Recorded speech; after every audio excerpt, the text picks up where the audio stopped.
Care for you ব্রতকে সাথে নিয়েই উত্তর কলকাতার সোদপুরে ৩২ লক্ষ বর্গফুটের বিশাল নির্মিত পরিসরে জেআইএমএস হসপিটালের দ্বিতীয় অত্যাধুনিক ক্যাম্পাসের শুভ উদ্বোধন। রাজ্যের স্বাস্থ্য খাতে আরও এক মাইল ফলক। আপনারা দেখছেন সেই সময়কার বিশেষ মুহূর্তে ধারণকৃত ভিডিও চিত্র আজকের স্বরূপনগর পত্রিকার অনলাইনে। এখন শুনুন বিস্তারিত। আজ 12 April 2025 Jagannath Gupta institute of medical science and hospital JIMSH আজ উত্তর কলকাতার সোদপুরে তাদের দ্বিতীয় বৃহৎ ক্যাম্পাসের শুভ উদ্বোধনের মাধ্যমে এক গৌরবময় অধ্যায়ের সূচনা করল।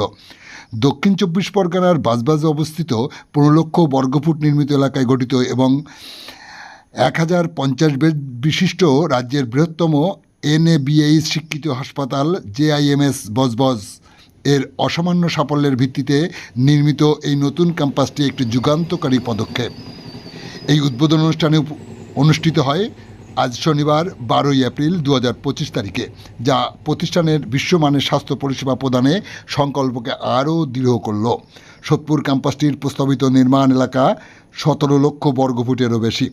এই শুভ উদ্বোধনী অনুষ্ঠানে উপস্থিত ছিলেন লোকসভার সাংসদ মাননীয় শ্রী অভিষেক বন্দ্যোপাধ্যায়, যার উপস্থিতি এই মহৎ উদ্যোগের গুরুত্বকে তুলে ধরে। তার সঙ্গে উপস্থিত ছিলেন জেআইএমএস গ্রুপের প্রতিষ্ঠাতা ও চেয়ারম্যান শ্রী জগন্নাথ গুপ্ত সহ একাধিক বিশিষ্ট ব্যক্তিত্ব। এই নতুন ক্যাম্পাসের উদ্বোধনের মাধ্যমে জেআইএমএস হসপিটালস রাজ্যের স্বাস্থ্যসেবাকে এক নতুন উচ্চতায় নিয়ে গেল। উত্তর ও দক্ষিণ কলকাতায় অবস্থিত দুই বৃহৎ মেডিকেল ক্যাম্পাস এবং লক্ষাধিক মানুষের সেবা দেওয়ার অভিজ্ঞতা নিয়ে জেআইএমএস হসপিটালস আরও একবার প্রমাণ করল তারা প্রতিশ্রুতিবদ্ধ সমাজের পাশে দাঁড়াতে, অবিচল সেবাদানের মনোভাব নিয়ে এবং তাদের অঙ্গীকারে বিশ্বাসী। We care for you.